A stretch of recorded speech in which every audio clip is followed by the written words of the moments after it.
নিজেদের মধ্যে আমরা মুক্তিযোদ্ধা অমুক্তিযোদ্ধা ৭১ ৭২ করতে করতে আমরা যেন সেই স্মৃতি বিস্মৃত হয়ে যাচ্ছি, সেটা যেন আমরা না ভুলি। যে 2009 থেকে 2024 এই সময় পর্যন্ত আওয়ামী রেজিমে ৩০ লক্ষ কোটি টাকা প্রায় বিদেশে পাচার হয়েছে, সেই রিপোর্ট বলা হয় ২৯,২৫,০০০। এটা অ্যাপ্রক্সিমেটলি ৩০ লক্ষ কোটি টাকা বাংলাদেশ থেকে পাচার হয়েছে। মাননীয় স্পিকার, এই হলো আওয়ামী চিত্র।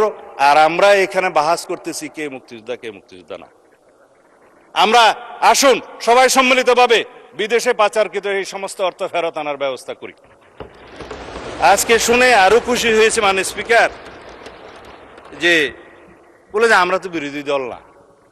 হ্যাঁ, আপনারা বিরোধী দল, আপনারা সরকারি দলে আসার জন্য কসরত করবেন, এটাই হচ্ছে নিয়ম, এটাই পার্লামেন্টের রীতি। তবে আমি জেনে আরো খুশি হয়েছি যে আপনারা শ্যাডো মিনিস্ট্রি করেছেন, ছায়া মন্ত্রিসভা। ছায়া মন্ত্রিসভা করলে মাননীয় স্পিকার দুইটা লাভ, একটা হলো যে দায়িত্ববোধ বাড়ে, আর একটা হলো যে উজিরে খামকা অথবা মন্ত্রী ভাবের একটা সুখ পাওয়া যায়।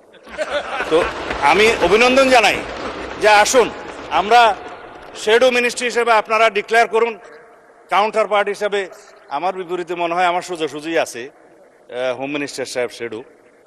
আমরা পরস্পর তথ্য বিনিময় করব, আমরা যোগাযোগ রাখবো, কথা বলব। তবে না, আমি আপনাকে হোম মিনিস্টার খেতাব দেশে সুখী হওয়া দরকার। তো যাই, বরবাদ এ গুলিস্তা के लिए एक ही उल्लू काफी है।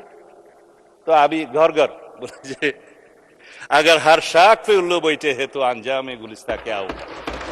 এখন যেভাবে ঘরে ঘরে আমরা এগুলাকে দেখছি দেশে বিদেশে, আমি নাম নেব না, অনেক ইউটিউবার এটা সেটা আছে মাননীয় স্পিকার, মনে হয় যেন পৃথিবীর একমাত্র বাক স্বাধীনতা তাদের আছে, আর আমরা এখানে সব নিরহ জনগণ। কাউন্টার করলে বলে যাবে যে এটা বলেছে, আরো গালিগালাজ শুরু হবে। গালিগালাজের প্রতিযোগিতায় যদি মাননীয় স্পিকার কেউ চ্যাম্পিয়ন হতো, দেশে বিদেশে অনেকেই আছে, নাম বলবো না। যাই হোক, এখন আমি অনুরোধ করবো আমার নবীন বন্ধুদের, ৭১-এর চেতনা বিক্রি করতে করতে একটা দল নিঃশেষ হয়ে গিয়েছে, পালিয়ে যেতে বাধ্য হয়েছে। আমরা সবাই জুলাইয়ের চেতনাকে যেন রাজনৈতিক ব্যবসা হিসেবে,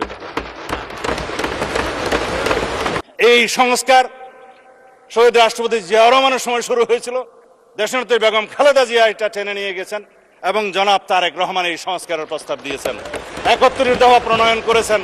আমরা নির্বাচনী ইশতেহারে সেটা ধারণ করেছি। জুলাই জাতীয় সনদের মধ্যে আমরা অনেক কিছুই পেয়েছি, আবার অনেক কিছুই পাইনি, যেগুলো আমাদেরকে ৩১ দফার ভিত্তিতে করতে হবে। সংবিধানে অনেক কিছু আনতে হবে, যা আমরা সম্মত হয়েছিলাম জুলাই জাতীয় সনদে সেরকম অনেক বিষয় আসেনি। যে এরা সংস্কারের বাহানায় যদি নির্বাচনটা না হতে দেয়, সেজন্য আমরা সবকিছুতে আপোষ করে জুলাই জাতীয় সনদেও স্বাক্ষর করেছি।